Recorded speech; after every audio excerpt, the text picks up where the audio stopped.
Everyone welcome back to lucky tech YouTube channel. So ఈరోజు session అయితే చాలా important అండి. ఎవరైతే సర్వీస్ నౌ డెవలపర్ వర్క్ చేస్తున్న వాళ్ళందరికీ కానీ అండ్ సర్వీస్ నౌ కోర్స్ నేర్చుకునే వాళ్ళకి ఈ వీడియో అయితే చాలా చాలా హెల్ప్ అవుతుంది. సో జనరల్గా సర్వీస్ నౌ డెవలపర్ అయితే కోర్స్ కంప్లీట్ చేస్తుంటారు, కానీ రియల్ టైంలో ఆఫీస్లో ఎలా వర్క్ చేస్తుంటాడు, ఏం చేస్తుంటాడు, రోజంతా కోడింగ్ చేస్తాడా, లేకపోతే టికెట్స్ మాత్రమే క్లోజ్ చేస్తాడా, లేక సాఫ్ట్వేర్ డెవలపర్ లాగా అప్లికేషన్ డెవలప్ చేస్తాడా. సో ఇలాగా చాలా రకాల డౌట్స్ అయితే ఉంటాయండి ఎవరైతే సర్వీస్ నౌ డెవలపర్ కోర్సు తీసుకున్న వాళ్ళకి కానీ. ఓకే. సో అందుకని నేను ఈరోజు ఒక ఎంఎన్స్ కంపెనీలో సర్వీస్ నౌ డెవలపర్ మార్నింగ్ నుంచి ఈవినింగ్ వరకు చేసే రియల్ టైం వర్క్లోని మీకు మొత్తం ఎక్స్ప్లెయిన్ చేయబోతున్నాను. సో మీకు ఈ వీడియో కంప్లీట్గా చూసిన తర్వాత మీకు అసలు సర్వీస్ నౌ జాబ్ ఎలా ఉంటుందో మీకు ఒక క్లియర్ అండర్స్టాండింగ్ అయితే వస్తుంది. ఓకే, ఫస్ట్ స్టెప్ ఏంటంటే కంపెనీకి రిక్వైర్మెంట్ ఎలా వస్తుంది అనేది తెలుసుకోవాలి. ఏం చేస్తారంటే ఒక టీమ్ డిస్కషన్ మీటింగ్ ఉంటుంది హై లెవెల్ ప్రొఫైల్స్తో, అంటే బిజినెస్ టీమ్స్ కానీ ప్రొడక్ట్ ఓనర్స్ కానీ ఇలాగా కొంతమందితో టీమ్ మీటింగ్ కండక్ట్ చేస్తారు. సపోజ్ మీకు ఒక ఏబీసీ బ్యాంక్ అని అనుకుందాము. వాళ్ళ రిక్వైర్మెంట్ ఏంటంటే మా ఎంప్లాయీస్ ల్యాప్టాప్ రిక్వెస్ట్ ప్రాసెస్ మొత్తం కూడా మాన్యువల్గా జరుగుతుంది, మేము దాన్ని ఆటోమేషన్ చేయాలనుకుంటున్నాము అని ఈ రిక్వైర్మెంట్ని టీంలో డిస్కస్ చేస్తారు. ఆ మీటింగ్లో డిస్కస్ చేస్తారు. దాన్ని బిజినెస్ అనలిస్ట్ ఏం చేస్తారంటే ఆ రిక్వైర్మెంట్ని డాక్యుమెంట్ లాగా తయారు చేస్తాడు. వాటిని మనం ఏమంటారంటే యూజర్ స్టోరీస్ అంటుంటాం. ఓకే, సో అది ప్రొడక్ట్ ఓనర్ కావచ్చు ఆర్ బిజినెస్ అనలిస్ట్ కావచ్చు. మరి ఆ యూజర్ స్టోరీస్ ఎలా ఉంటాయంటే ఎంప్లాయీ ల్యాప్టాప్ రిక్వెస్ట్ సబ్మిట్ చేస్తే మేనేజర్ అప్రూవల్ రావాలి. అప్రూవల్ తర్వాత ఐటీ టీమ్కి ఆ టాస్క్ అనేది వెళ్ళాలి. ఆ ల్యాప్టాప్ అలొకేట్ అయిన తర్వాత ఎంప్లాయీకి ఈమెయిల్ నోటిఫికేషన్ వెళ్ళాలి. ఇలా మొత్తం ప్రాసెస్ ఆ డాక్యుమెంట్ యూజర్ స్టోరీస్ ద్వారా క్రియేట్ చేస్తాడండి. ఓకే, ఎవరు ప్రొడక్ట్ ఓనర్ కానీ బిజినెస్ అనలిస్ట్ కానీ. సో ఆ యూజర్ స్టోరీస్ అనేవి అప్పుడు డెవలపర్కి అయితే వెళ్తాయి. మరి డెవలపర్ డైరెక్ట్గా వర్క్ స్టార్ట్ చేస్తాడా అంటే వెంటనే స్టార్ట్ చేయండి. వచ్చిన వెంటనే ఫస్ట్ ఏం చేస్తాడంటే, సో చాలామంది అనుకుంటారు ఈ యూజర్ స్టోరీస్ డెవలప్ అయిన తర్వాత డెవలపర్కి ఇచ్చిన తర్వాత మొత్తం వెంటనే వర్క్ స్టార్ట్ చేస్తారనుకుంటారు. కాదు, ఫస్ట్ ఏం చేస్తారంటే వాటిని అనాలిసిస్ చేసుకుంటాడు రిక్వైర్మెంట్స్ అన్నిటిని కూడా. ఓకే, అంటే ఈ రిక్వైర్మెంటు ఎగ్జిస్టింగ్ టేబుల్తో మేనేజ్ చేయొచ్చా లేకపోతే న్యూ టేబుల్ క్రియేట్ చేయాలా.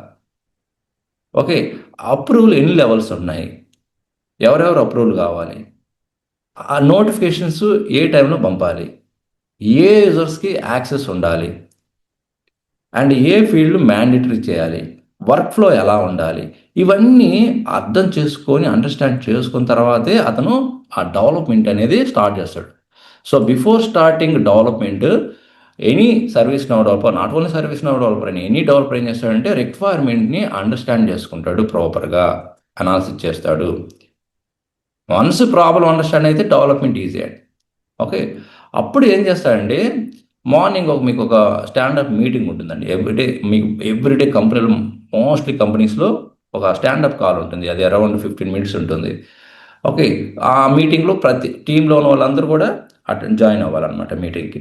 ఓకే, సో ఇక్కడ ఓన్లీ 3 క్వశ్చన్స్ మాత్రమే అడుగుతారండి. ఏంటి, నిన్న మీరు ఏం పని చేశారు, ఈరోజు ఏం చేయబోతున్నారు, ఓకే, అండ్ ఏమన్నా ఎస్కలేషన్స్, ఏమన్నా ఏదైనా బ్లాకర్స్ కానీ ఏదైనా ప్రాబ్లమ్ ఫేస్ చేశారా, ఇవన్నీ కూడా స్క్రమ్ మాస్టర్ ఏం చేస్తాడంటే ట్రాక్ చేస్తాడనమాట.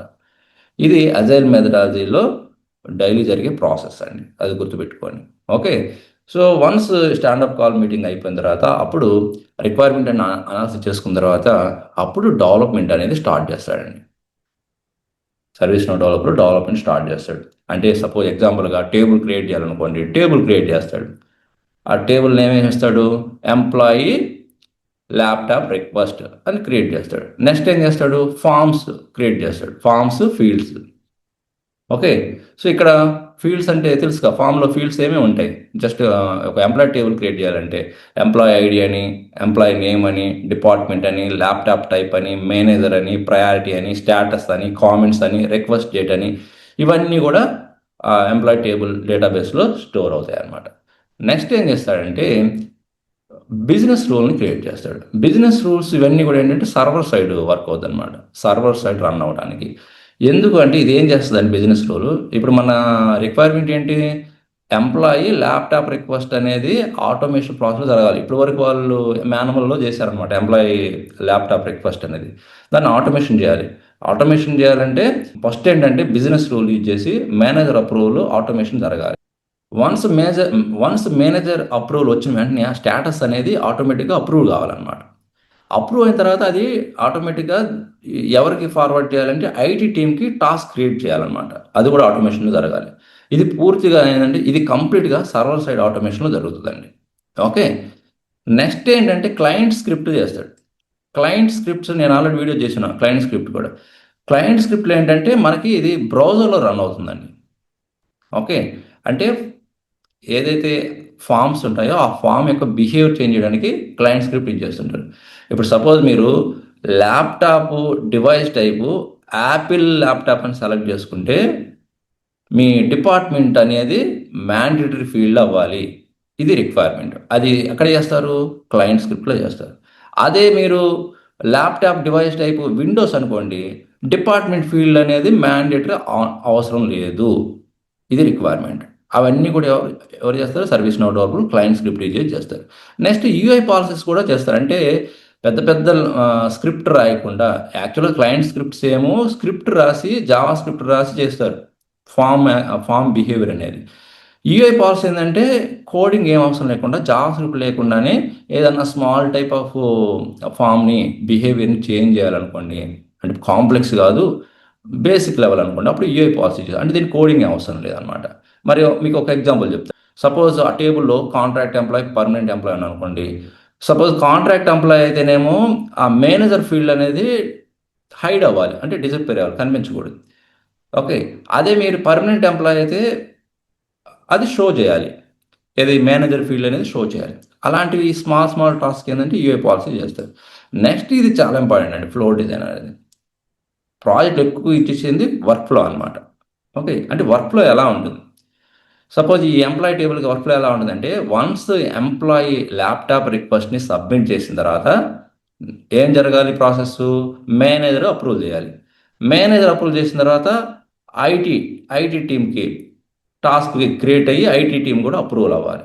అప్పుడు ఆ యాసెట్ టీం ఉంటుంది, ఎవరైతే డివైస్ అది ల్యాప్టాప్స్ గ్యాడ్జెట్స్ అని మెయింటైన్ వాళ్ళు యాసెట్ టీంకి అది ఇన్ఫర్మేషన్ వెళ్తుంది. యాసెట్ టీం ఏం చేస్తుందంటే డెలివరీ చేస్తుంది, ఆ ఎంప్లాయీకి ల్యాప్టాప్ అనేది డెలివరీ చేస్తుంది. నెక్స్ట్ నోటిఫికేషన్ వెళ్ళాలి, ఎవరికి? ఆ ఎంప్లాయీకి అందరికి ఇలాగా ఎంప్లాయీకి నేను ల్యాప్టాప్ని ఫార్వర్డ్ చేశాను, అసైన్ చేశాను అని. ఓకే. ఆ తర్వాత ఆ రిక్వెస్ట్ అనేది క్లోజ్ అవ్వాలి. సో కోడింగ్ తక్కువ యూజ్ చేసుకొని ఆటోమేషన్ ఎక్కువ చేసే ఫీచర్ మాత్రం ఇదే అండి వర్క్ ఫ్లో అనేది. ఓకే. ఇంకా నోటిఫికేషన్ తెలుసు కదా, నోటిఫికేషన్స్ కూడా కాన్ఫిగర్ చేయాల్సింది ఎవరంటే సర్వీస్ నౌ డెవలపరే. అంటే అప్రూవల్ అయినా ఈమెయిల్ వెళ్ళాలి, రిజెక్ట్ అయినా ఈమెయిల్ వెళ్ళాలి, కంప్లీటెడ్ అయినా రిక్వెస్ట్ కంప్లీట్ అయినా ఈమెయిల్ వెళ్ళాలి, అండ్ రిమైండర్ ఈమెయిల్స్ కూడా వెళ్ళాలి. సో ఇవన్నీ కూడా కాన్ఫిగర్ చేయడానికి కూడా మనం నోటిఫికేషన్స్ని యూజ్ చేస్తుంటాం. ఇది కూడా service level. Next security level కూడా ఏసీఎల్ యూజ్ చేసి సెక్యూరిటీ కూడా ఇస్తుంటారు. ఏసీఎల్ సెక్యూరిటీ అనేది ఎలాంటి సందర్భాలు యూజ్ చేస్తారంటే ఇప్పుడు ప్రతి ఎంప్లాయీ ఆ టేబుల్లో ఉన్న అన్ని రికార్డ్స్ చూడకూడదు. ఇంకో ఎగ్జాంపుల్ చెప్తాను. హెచ్ఆర్ మాత్రమే శాలరీ చూడాలనుకోండి, మిగతా ఎంప్లాయీస్ ఎవరు చూడకూడదు అనుకోండి, అలాంటి టైంలో కూడా ఏసీఎల్ యూజ్ చేస్తాము. అదే మేనేజర్ తన టీం రికార్డ్స్ మాత్రమే చూడాలి, ఇంకెవరు చూడకూడదు, అలాంటి టైంలో కూడా ఏసీఎల్ యూజ్ చేస్తారు. ఇవన్నీ కూడా ఏసీఎల్ ద్వారా, ఈ ఏసీఎల్ కాన్సెప్ట్స్ ద్వారా ఫుల్ఫిల్ చేస్తారనమాట. ఓకే. సో ఆ తర్వాత రిపోర్ట్స్, ఇన్ కేస్ రిపోర్ట్స్ అవసరం అయితే రిపోర్ట్స్, డేటా పాలసీ అయితే డేటా పాలసీస్. ఓకే. సో ఇలాగా tables, forms, business rules, work flow, notification, security, ఇది మ్యాండేటరీ అండి ఈ ఫ్లో అనేది. ఇవన్నీ చేసిన తర్వాత కంప్లీట్ అయిన తర్వాత నెక్స్ట్ డెవలపరే టెస్టింగ్ చేస్తాడు. ఇక్కడ టెస్టింగ్ టీం కాదు, డెవలపరే అతను చేసిన వర్క్నన్నీ కూడా టెస్ట్ చేస్తాడు డెవలప్మెంట్ పూర్తయిన తర్వాత. ఏమని? సబ్మిట్ వర్క్ అవుతుందా, అప్రూవల్ వస్తుందా లేదా, ఫ్లో కంప్లీట్ అవుతుందా లేదా, ఈమెయిల్ వెళ్ళిందా లేదా, ఎర్రర్ ఏమైనా వస్తుందా, అన్నీ వెరిఫై చేసుకుంటారు. దీన్ని ఏమంటారంటే యూనిట్ టెస్టింగ్ అంటారు. ఎప్పుడైతే డెవలపరే టెస్ట్ చేసేదాన్ని యూనిట్ టెస్టింగ్ అంటారు. నెక్స్ట్ ఏంటంటే కోడ్ రివ్యూ అంటారు. ఇది జనరల్గా సీనియర్ డెవలపర్స్ చేస్తుంటారు అనమాట, మీరు డెవలప్ చేసిన దాన్ని. ఓకే.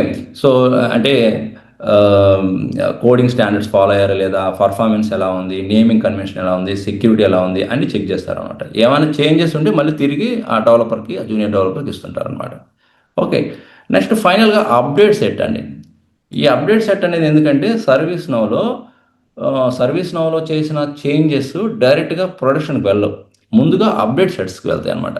ఏమన్నా మీరు చేంజ్ చేసేదారనుకోండి, అవి డైరెక్ట్గా ప్రొడక్షన్లోకి వెళ్ళవు, ముందుగా అప్డేట్ సైట్లో సేవ్ అవుతాయి. ఆ నెక్స్ట్ డెవలప్మెంట్కి, క్యూఏకి అండ్ యూజర్ యాక్సెప్టేషన్కి, ఆ తర్వాత ప్రొడక్షన్కి మూవ్ చేస్తారు. సో ఇది సర్వీస్ నౌలో one of the important topic అండి. ఓకే, ఆ నెక్స్ట్ ఏం చేస్తారంటే క్యూఏ టెస్టింగ్. అంటే ఇక్కడ సర్వీస్ నౌ టెస్టింగ్ అని కొన్ని రోల్స్ అయితే ఉంటాయండి. Okay, so QA team test చేస్తుంది. అంటే రిక్వైర్మెంట్ ప్రకారం ఆ సర్వీస్ నౌ అప్లికేషన్ డెవలప్ చేసింది వర్క్ అవుతుందా లేదా, ఓకే, అప్రూవల్ వస్తుందా లేదా, మళ్ళీ చెక్ చేస్తాడు, ఈమెయిల్ వెళ్తుందా లేదా, నోటిఫికేషన్ వెళ్తుందా లేదా, సెక్యూరిటీ ఉందా లేదా, ఏమైనా బగ్స్ ఉంటే మళ్ళీ డెవలపర్కి రిటర్న్ చేస్తారనమాట. ఓకే, ఆ నెక్స్ట్ ఏంటంటే ఇన్ కేస్ ఏదైనా బగ్ ఉంటే బగ్స్ ఫిక్స్ చేస్తుంటారు. ఓకే, ఆ నెక్స్ట్ ఏంటంటే వన్స్ బగ్స్ ఫిక్స్ అయ్యి మళ్ళీ చెక్ చేసిన తర్వాత, టెస్ట్ చేసిన తర్వాత క్యూఏటీఎం యూఏటి టెస్టింగ్ అంటే క్లయింట్ టెస్టింగ్, అంటే బిజినెస్ యూజర్ టెస్టింగ్. ఎవరైతే మనకి ఆ టీం ఉంటుందో, క్లయింట్ ఉంటారో వాళ్ళు టెస్ట్ చేస్తారనమాట, మన రిక్వైర్మెంట్ ప్రకారం వర్క్ అవుతుందా లేదా అనేది. ఏమైనా చేంజెస్ ఉంటే మళ్ళీ డెవలప్ ఫిక్స్ చేస్తాడు, అప్రూవ్ అయితే మాత్రం అప్పుడే నెక్స్ట్ ప్రొడక్షన్లోకి మూవ్ అవుతుంది. వన్స్ ప్రొడక్షన్ డిప్లాయ్మెంట్లో సక్సెస్ అయిన తర్వాత, ఓకే, అప్పుడు మనం ఎండ్ యూజర్స్ అనేది ఆ అప్లికేషన్ని ఎంప్లాయీస్ యూజ్ చేస్తుంటారు. అంతటితో అయిపోదండి. సర్వీస్ నౌ డెవలపర్ స్టిల్ ఏం చేస్తుంటారంటే సపోర్ట్ చేస్తూనే ఉంటారు. ఓకే, ఏం సపోర్ట్ చేస్తుంటారు, రోజు న్యూ టికెట్స్ వస్తున్నాయా, ఏమైనా న్యూ టికెట్స్ కానీ ఏదైనా ఎర్రర్స్ కానీ వస్తే వాటిని బగ్ ఫిక్స్ చేయడం, పర్ఫార్మెన్స్ ఇంప్రూవ్ చేయడం, న్యూ ఫీల్డ్స్ ఏమైనా యాడ్ చేయాలంటే యాడ్ చేయడం, వర్క్ ఫ్లో క్రియేట్ చేయాలంటే వర్క్ ఫ్లో క్రియేట్ చేయడం, నోటిఫికేషన్ ఏమైనా చేంజ్ చేయాలంటే నోటిఫికేషన్ చేంజ్ చేయడం, ఓకే, రిపోర్ట్ బిల్డ్ చేయాలంటే బిల్డ్ చేయడం, ఇవన్నీ సర్వీస్ నౌ డెవలపర్ డైలీ చేసే వర్క్ అండి. Okay, so service now developer అనేది జస్ట్ ఏదో స్క్రిప్టింగ్ రాయడం, కోడింగ్ రాయడమే కాదండి. రిక్వైర్మెంట్ అనాలిసిస్ నుంచి, డెవలప్మెంట్ నుంచి, టెస్టింగ్ నుంచి, డిప్లాయ్మెంట్ అండ్ సపోర్ట్ వరకు మొత్తం సాఫ్ట్వేర్ డెవలప్మెంట్ లైఫ్ సైకిల్లో పనిచేస్తాండి. అందుకే సర్వీస్ నౌ డెవలపర్కి హ్యూజ్ డిమాండ్ ఉంది మనకి వరల్డ్ వైడ్గా. ఓకే, సో ఇదండి ఒక complete service now developer real time workflow. Okay, మీకు ఇంకా ఏదైనా డౌట్ ఉంటే కామెంట్ రూపంలో తెలియచేయండి. అండ్ ఈ ఇన్ఫర్మేషన్ మీకు, ఈ కంటెంట్ యూస్ఫుల్ అనిపిస్తే, చాలా హెల్ప్ అయిందని కామెంట్ చేయండి. అండ్ ఇలాంటి మోర్ వీడియోస్ కోసం మన లక్కీ టెక్ యూట్యూబ్ ఛానల్ని సబ్స్క్రైబ్ చేసుకొని ఫాలో అవ్వండి. కంటెంట్ నచ్చితే లైక్ చేయండి. ఇంకొక మంచి యూస్ఫుల్ కంటెంట్తో మళ్ళీ కలుద్దాం. Thank you very much.